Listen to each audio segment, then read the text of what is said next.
6 दिसंबर 1992 ये देश की जो राजनीति में एक टर्निंग पॉइंट कहा जा सकता है। ये हमारा देश की तारीख में एक काला दिन है। An attack on one is an attack on all. And the justice is delayed indefinitely, which amounts to denial of justice. हिंदुत्ववादी मनुवादी ये कोशिश कर रहे हैं कि मस्जिद को हटा के अपना एक राम का मंदिर बनाने का एक कोशिश था कि बाबरी मस्जिद के बाद मुसलमानों ने कुछ विड्रॉ कर दिया। तो कौन सी चीज की सैंक्टिटी है? ये सारा सवाल हमारे संविधान की मान्यता है, रहेंगे संविधान चले या ना चले। They are making every attempt to wipe out secularism.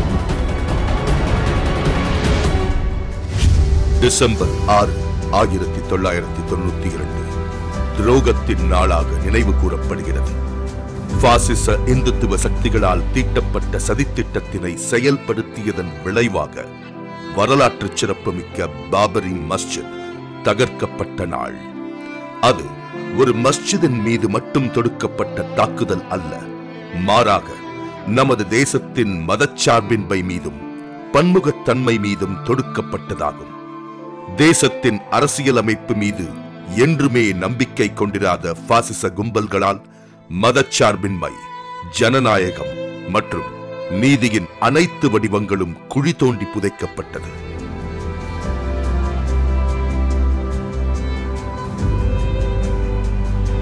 ஆயிரத்தி 528 ஆவாத் பகுதியின் முகலாய கவர்னராக இருந்த மீர் பாகி அவர்களால் கட்டப்பட்டதே பாபரி மஸ்ஜித். பாபரி மஸ்ஜிதினை கட்டுவதற்காக அயோத்தியில் உள்ள எந்த ஒரு கோயிலும் இடிக்கப்பட்டதாக ஒரு வரலாற்று பதிவு கூட இந்திய வரலாற்றில் கிடையாது. அயோத்தி என்பது முஸ்லிம்களும் இந்துக்களும் புத்திஸ்டுகளும் அமைதியாகவும் ஒற்றுமையாகவுமே வாழ்ந்து வரும் சமூக நல்லிணக்க பகுதியாகவே திகழ்ந்தது. एक और समझ लीजिए कि गोस्वामी तुलसीदास जिन्होंने रामायण लिखी, राम की कथा लिखी, आज हमारे देश में जो राम की कथा पॉपुलर है वो गोस्वामी तुलसीदास की वजह से है। वो अकबर के जमाने में लिखते हैं उसको। गोस्वामी तुलसीदास जी ने राम कथा लिखी, अवधी ने अकबर के जमाने में, और बाबर तो अकबर से पहले था। उन्होंने कहीं जिक्र नहीं किया कि भाई ये मस्जिद वहां बनाई गई है उस पर। तो क्या हम ये कह रहे हैं कि गोस्वामी तुलसीदास जी से झूठ बोल रहे थे? नहीं, ऐसा नहीं होता है. பாபரி மஸ்ஜித் கட்டுவதற்காக கோயில் இடிக்கப்பட்டது எனும் வதந்திகளை பிரிட்டிஷார் தங்களுடைய சுய லாபத்திற்காக பரப்பியதிலிருந்துதான் அமைதியான சமூக சூழ்நிலையில் வகுப்புவாத வாடை வீசத் தொடங்கியது. 1857 நடைபெற்ற சுதந்திர போராட்டம் பிரிட்டிஷாருக்கு மிகப்பெரிய பின்னடைவை ஏற்படுத்தியதால் சுதந்திரத்தின் மீதான இந்தியர்களின் வேட்கையை மட்டுப்படுத்தி அவர்களை திசை திருப்ப பிரிட்டிஷார் பயன்படுத்திய சதித்திட்டமே பிரித்தாளும் சூழ்ச்சி. हिंदुस्तान में ब्रिटिश हुकूमत की जड़ें मजबूत करने के लिए हिंदुस्तानियों में फूट डालना जरूरी है। ना सिर्फ हिंदू को मुसलमान से और मुसलमान को हिंदू से लड़ाओ, बल्कि हिंदू को हिंदू से और मुसलमान को मुसलमान से भी लड़ाओ। एक हिंदुस्तानी के दिल में दूसरे हिंदुस्तानी की दहशत बिठा दो, ताकि ना कोई चैन की नींद सो सके और ना कोई काम आराम से कर सके। It's our policy, divide and rule. மஸ்ஜிதிற்கு வெளியே கோயில் கட்டுவதற்கு அனுமதி கோரி ஃபைசாபாத் நீதிமன்றத்தில் மஹந்த ரகுபீர் தாஸ் என்பவர் 1885 வழக்கு தொடர்ந்தார். இங்கு நாம் கவனிக்க வேண்டியது என்னவென்றால், இந்துக்களின் கோரிக்கை பாபரி மஸ்ஜிதின் மீது உரிமை கோரி அல்ல, மாறாக அதற்கு முன்புறம் அமைந்துள்ள சாபுத்ராவிற்காகவே. 1949 வரையிலும் முஸ்லிம்கள் பாபரி மஸ்ஜிதில் தொழுது வந்தார்கள் மற்றும் இந்துக்கள் சாபுத்ராவில் பூஜை செய்து வந்தனர். For the first time in history, it was in 1788, a Jesuit priest by name Joseph Taffentler, who made a reference that the birthplace of Ram was somewhere near the site of Babri Masjid without citing a single evidence. Again, it was in the British period as part of the British design to divide Hindus and Muslims of Ayodhya. In 1905, the British officer H.R. Neville wrote in Faizabad Gazetteer that the masjid was constructed by destructing or after destructing a temple which existed there. When we look into the legal battles, we find that the first litigation filed by Raghubar Das in 1885, in that litigation also he did not claim that Babri Masjid is the Janmastan, Ram Janmastan, but he only made a plea that he may be allowed to build at the place of Chaburtara or platform which is outside the masjid. And that claim or that appeal was rejected by the court as early as 1885.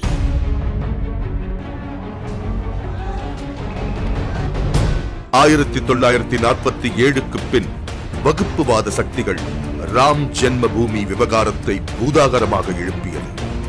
December 22, 1949 அன்று இரவில் வலுக்கட்டாயமாக ராம் லாலா சிலைகள் மஸ்ஜிதினுள் வைக்கப்பட்டதில் இருந்து இவ்விவகாரம் எதிர்பாராத மோசமான திருப்பங்களை அடைந்தது.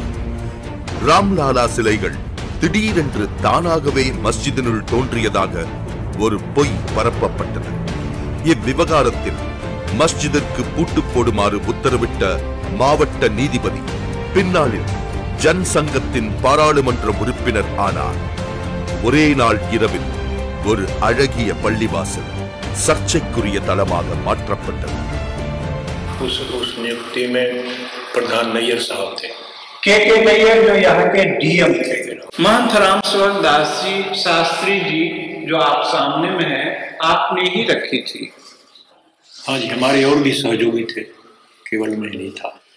सन 49 की रात में जब मेरे फादर हाजी अब्दुल गफ्फार साहब ईशा की नमाज़ पढ़ने के लिए गए थे, तो उस वक्त नमाज़ पढ़ा के घर जब वापस आए तो सुबह फजर की दूसरे सुबह जुमे के दिन फजर की नमाज़ पढ़ाने इनको जाना था। फिर तो उतनी में मौज़न रात में आया जो वहाँ मस्जिद में रहता था, सफाई करने वाला, झाड़ू देने वाला। उसने बतलाया कि हमारे यहाँ मस्जिद के अंदर तो मूर्ति रख दिया है बैरागियों ने। तो इन्होंने कहा कि अच्छा ठीक है, हम चल रहे हैं वहाँ, ऐसा कैसे हो सकता है। जब वहाँ आए तो डीएम ने वादा किया कि आप इस जुमे की नमाज़ कहीं अलग पढ़ लीजिए और उसके बाद में हम 2-4 जुमे में इसका फ़ैसला करके आपके हवाले कर देंगे, फिर आप इसमें नमाज़ पढ़िएगा। तो ये उसी जुमे का इंतज़ार आज तक कर रहे हैं।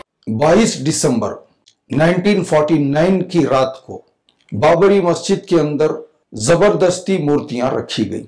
उस वक्त के सिटी मजिस्ट्रेट गुरुदत्त सिंह के घर में हिंदुत्ववादी फैसिस्टों ने बैठकर इसकी बाकायदा प्लानिंग की थी और दूसरे ही दिन ये प्रोपेगेंडा किया गया कि खुद ब खुद मूर्तियां बाबरी मस्जिद के अंदर प्रकट हो गई।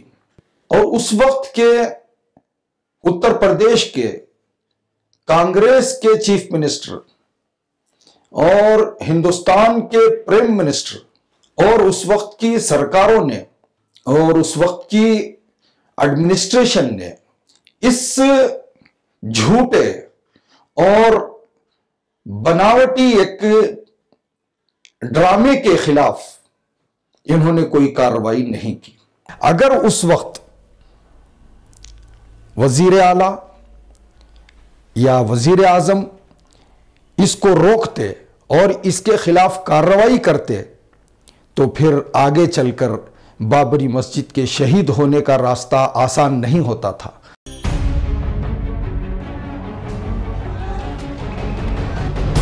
இந்துத்துவ சக்திகளின் ஆதிக்கத்தினால் பிப்ரவரி 1, 1986 அன்று மாவட்ட நீதிபதி KM பாண்டே அவர்கள் இந்துக்கள் பூஜை செய்வதற்காக மஸ்ஜித் திறந்து வைக்கப்பட வேண்டும் என்ற சர்ச்சைக்குரிய தீர்ப்பினை வழங்கினார்.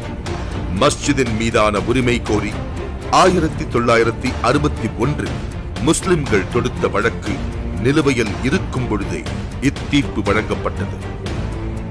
अब राजीव गांधी सी शाह बानो का केस था उस वक्त, तो शाह बानो का केस वो एक जो राजीव गांधी ने किया उसका असर जो था वो हिंदू बहुत खिलाफ हो गए। अब राजीव गांधी नई पॉलिटिक्स में उसने कहा कि आप हिंदुओं को भी खुश कर लो, तो उसने जो एक ताला क्या ऐसे ही था, तो लोग समझते थे कि भाई ठीक है कोई दोनों में से कुछ नहीं है। अब उसने वो उस चीज को उठा दिया और नतीजा देख रहे तुम। जो राजीव गांधी की पॉलिटिकल नाइव जो था ना, नाइव थे, उससे बहुत नुकसान हुआ, क्योंकि वो तो ये हो गया भी अब उनका हो जाए तो ये बहुत दुख हुआ।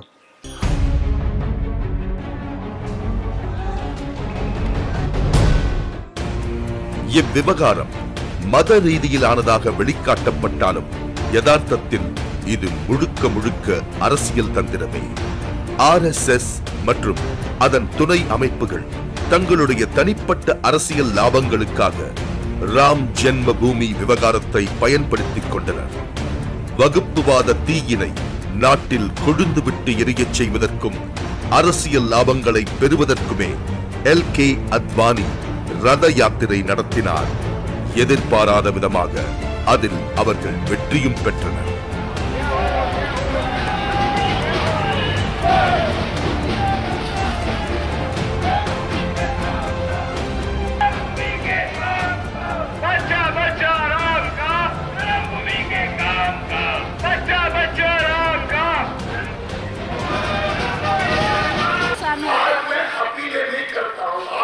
सरकार को और सब लोगों को ड्राइंग बताता हूं कि अयोध्या में जिस स्थान पर भगवान राम का जन्म हुआ था, वहां पर मंदिर के निर्माण को कोई शक्ति रोक नहीं सकती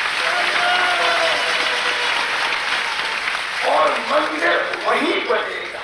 बाबरी मस्जिद मुद्दा से बीजेपी फायदा उठाया है, ऐसा एक सोच सारे लोगों के बीच में है। उनको कुछ इलेक्टोरल पॉलिटिक्स में फायदा उड़ाने के लिए मौका मिला है, तो इसका मॉरल रिस्पॉन्सिबिलिटी हमारा धर्मनिरपेक्ष ताकतों के ऊपर है। उनका नाकामी के वजह से बीजेपी को इलेक्टोरल पॉलिटिक्स में कुछ फायदा उठा सकता, लेकिन हमारा धर्मनिरपेक्षता, हमारा जुडिशरी, हमारा कानूनी राज, ये सब चीज़ से बाबरी इश्यू में नाकामी हो गया है। हिंदुस्तान में कई बार हमारा प्रशासन, हमारा सरकार, हमारा जुडिशरी का परीक्षण हो गया है।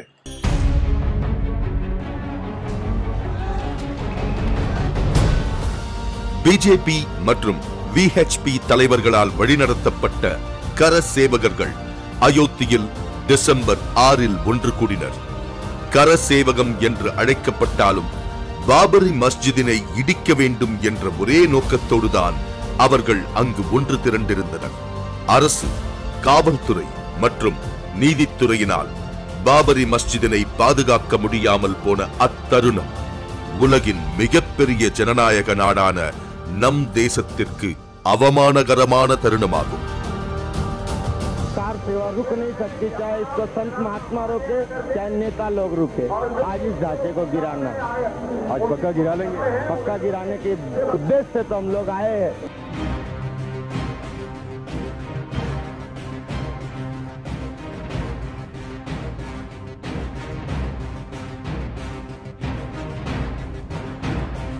मंदिर तो बनता रहेगा, बनेगा, लेकिन मैं आप लोगों से यही कहना चाहूंगा कि कलंक का ढांचा जो है सबसे पहले समाप्त हो जाना चाहिए। बाबर ने जो एक बार मंदिर को समाप्त करके यहाँ पर ढांचा खड़ा किया था, वैसे ही हमारे प्रधानमंत्री यदि सोचते हैं वो दूसरे बाबर बन करके फिर यहां पर मस्जिद बनाएंगे,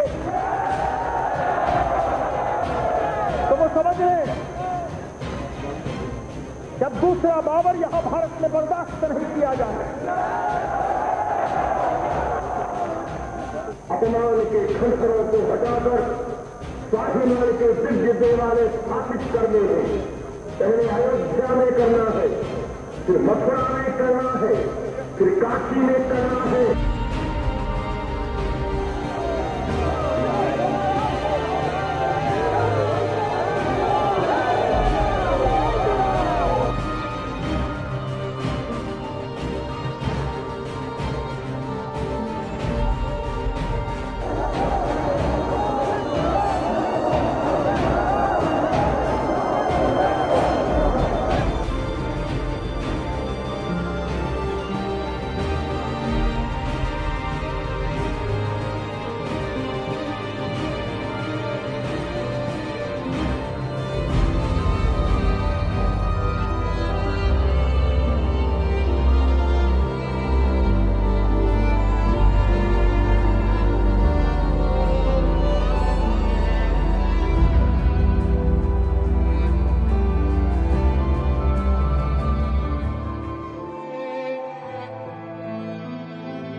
बाबरी मस्जिद को 6 तारीख को गिराया गया, इसके बावजूद के पार्लियामेंट को वायदा किया गया था कि नहीं गिराया जाएगा। सुप्रीम कोर्ट को अंडरटेकिंग दिया था कि नहीं गिराएंगे, प्राइम मिनिस्टर को अंडरटेकिंग दिया था कि वो नहीं गिराएंगे, उसके बावजूद उन्होंने गिराया।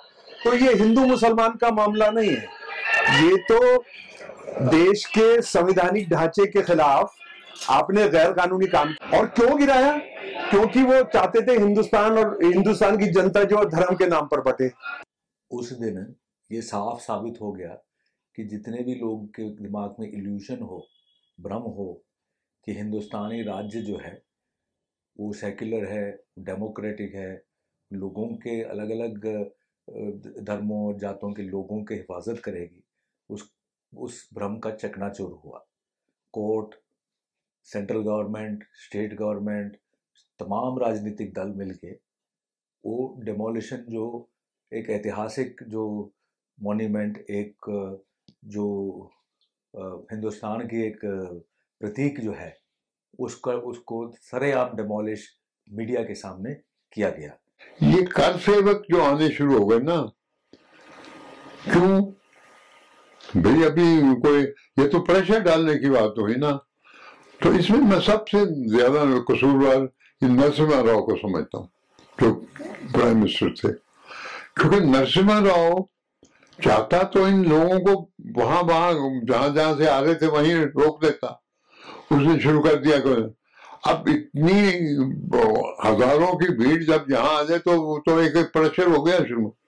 तो इसलिए नरसिम्हा राव को ये मुझे मधु माया जो थे उन्होंने बताया कि नरसिम्हा राव की इसको ब्लेसिंग्स थी कि गिरा दो, क्योंकि जब उन्होंने कार सेवक ने शुरू किया तो अब सब दौड़े नरसिम्हा राव प्राइम मिनिस्टर के बाद। तो प्राइम मिनिस्टर तो कहने लगे जी वो तो इस वक्त पूजा कर रहे हैं। तो पूजा तब ही खत्म हुई जब वो ग्राउंड पे रेज हो गया। और 92 जब से गिराया गया बिल्कुल शर्मनाक तरीके से, जिसमें मिली भगत थी उस समय के केंद्र सरकार की स्थानीय मानववादी और हिंदुत्ववादियों के साथ, तो इसके खिलाफ जिस तरह से आक्रोश होना चाहिए था हिंदुस्तान के जनमानस में, वो नहीं हुआ।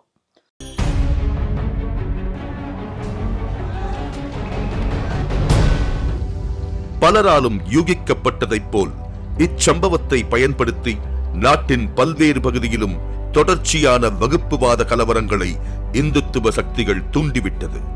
குறிப்பிட்ட அந்நாளில் அயோத்தியில் 11 முஸ்லிம்கள் கொல்லப்பட்டனர். 5 மஸ்ஜித்கள் தகர்க்கப்பட்டது. சங் பரிவாரர்களின் திட்டம் வெற்றியடைந்தது. நாடு முழுவதும் வகுப்புவாத கலவரங்கள் கொழுந்துவிட்டு இருந்தது.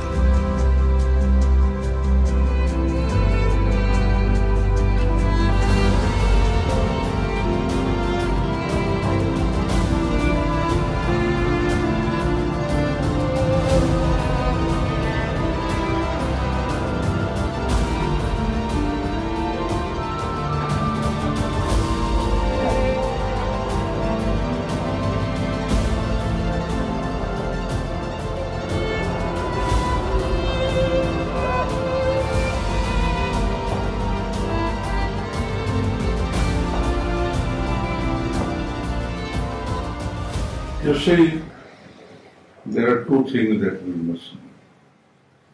Firstly, it is only after RSS, BJP, Shiv Sena combine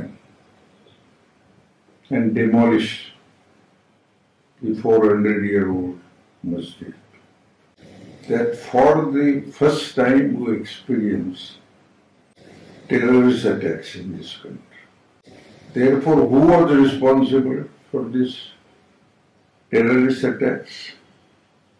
Those who demolished the masjid. We never experienced any terrorist attack before that. As if that was not enough, we had the massacre in 2002 in Gujarat, where the chief minister was the present prime minister. So what do we expect from a regime which has vowed to change the constitution? कई सांप्रदायिक दंगे हमारे देश के अंदर हो चुकी।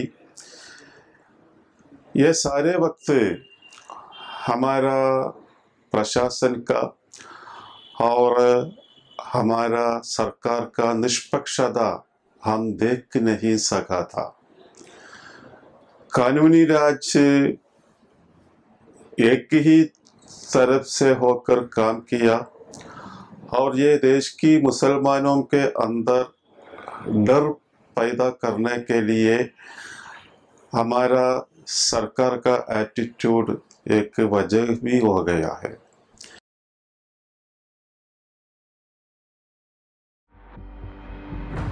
17 வருடங்களுக்கு பிறகு ஜூன் 30, 2009 அன்று லிபர்ஹான் கமிஷன் தனது அறிக்கையை சமர்ப்பித்தது.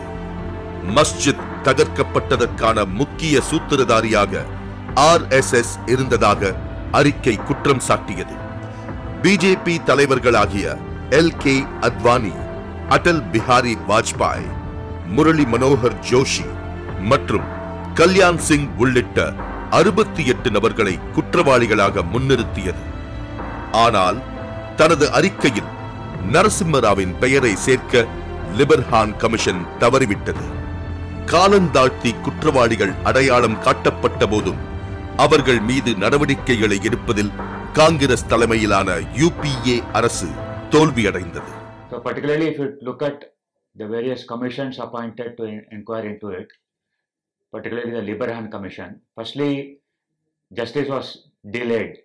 Justice was never given, and the very idea of setting up the commission was that they were given a time of 3 months, and ultimately the commission submitted a report after 17 years. Okay. So you can see that what kind of really commissions which are set up to investigate what went wrong, how they are manipulated, and how really justice is never given to those who have been affected by this state organized attack. In particularly even those aspects which the Librhan Commission pointed out, till now the government has not acted on that.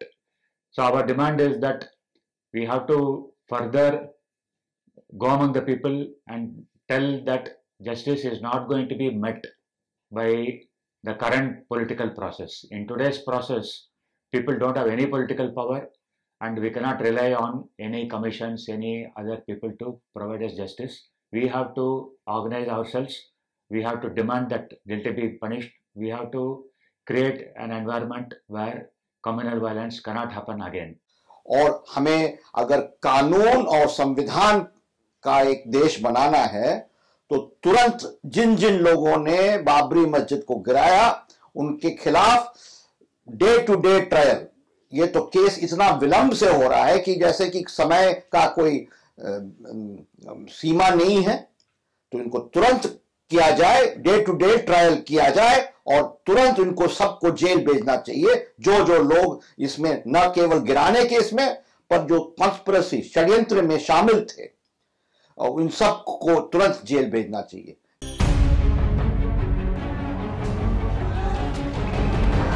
1961 தொடரப்பட்ட பாபரி மஸ்ஜித் மீதான உரிமை குறித்த வழக்கில் அலகாபாத் உயர்நீதிமன்றத்தின் லக்னோ அமர்வு September 30, 2010 அன்று அம்மஸ்ஜிதின் நிலத்தினை ராம் லாலா, நிர்மோஹி அகஹாரா மற்றும் முஸ்லிம்கள் ஆகிய மூவருக்கும் பங்கிடும் பெரும்பான்மை தீர்ப்பினை வழங்கியது.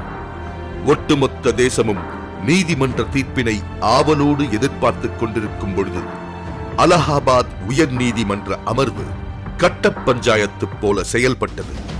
பல்வேறு நீதியாளர்களாலும் வரலாற்று அறிஞர்களாலும் எழுத்தாளர்களாலும் மற்றும் சமூக போராளிகளாலும் இத்தீர்ப்பு விமர்சிக்கப்பட்டது. தற்போது இவ்வழக்கு உச்ச நீதிமன்றத்தில் உள்ளது. हमें तो बहुत ताज्जुब हुआ जिस प्रकार से इलाहाबाद हाई कोर्ट ने जजमेंट दिया। हमारी नजरों में वो जजमेंट ठीक नहीं है।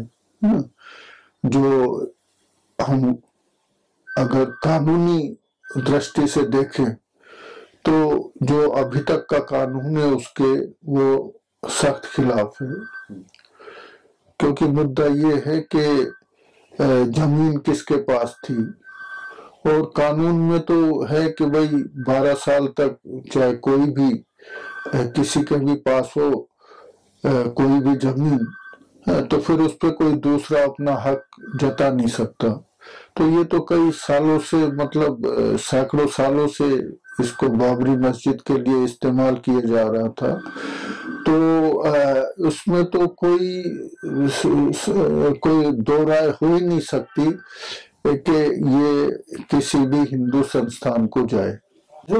संविधान के अंदर जो जिस प्रकार से जो हमारे संविधान की मान्यताएं हैं, अगर उसके अनुसार इस जजमेंट को देखा जाए तो ये जजमेंट कहीं भी नहीं टिकती है। लेकिन अगर इस जजमेंट के बारे में इस तरह का भ्रम फैलाया जाए कि एक किसी भी समुदाय का जो विश्वास या फेथ जिसको बोलते हैं उसके अनुसार फैसला हो सकता है, तो ये हमारा जो संविधान जो सेकुलर फैब्रिक है उस पर एक बहुत बड़ा हमला होगा। 10 years back when Allahabad court issued its verdict, we went to that place and met different people. We also met Ram Vilas Vedanti, who is now spearheading the movement to build the Ram temple there, and asked him, if the Supreme Court give a verdict in favor of building a masjid there, what will you do? He said that the Supreme Court won't do that mistake. If that happened, blood will flow, he want. So they are not ready to accept any verdict except that of building a Ram temple there. Otherwise, they are ready to go to the streets and start violence. In that circumstances, what the secular democratic forces should do, they should also go to the street and mobilize people and fight for justice there.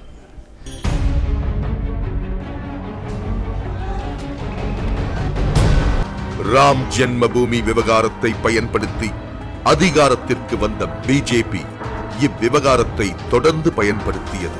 Uttar Pradesh தேர்தலின் போது இவ்விவகாரம் மீண்டும் எழுப்பப்பட்டது. தங்களுடைய அரசியல் தேவைகளுக்கு ஏற்ப நேரத்திற்கு நேரம் RSS மற்றும் அதன் துணை அமைப்புகள் இவ்விவகாரத்தை பயன்படுத்தி வருகிறார்கள்.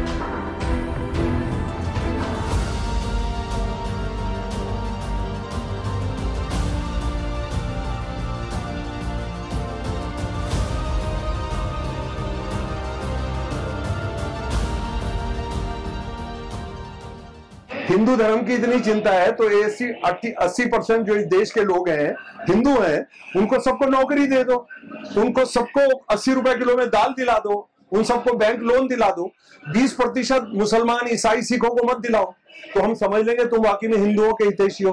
वो हिंदुओं के लिए कोई काम नहीं करना चाहते हैं, इसलिए वो कोई ना कोई issue BJP and it's allies, or I would say RSS and all its allies, they are benefiting by whipping up the religious sentiments. They claim at that time, and even today they claim, that there was that it was the birthplace of Rama. Now they are claiming that Taj Mahal was a temple of Shiva. Tomorrow they will come with something else. The whole idea is to make the majority community, that is the Hindu community, sensitive religiously, because they have no other program. They want to come to power only on this card, the Hindu card. देखो, अब इस देश में चाहे हम माने ना माने, एक पतली किस्म की सॉफ्ट हिंदुत्व छा गई है. இவ்விவகாரத்தில் RSS-இன் நிலைப்பாட்டை ஆதரிக்கும் முஸ்லிம்களும் உள்ளனர் என்பது போன்ற தோற்றத்தை ஏற்படுத்தவும் RSS முயன்று வருகிறது.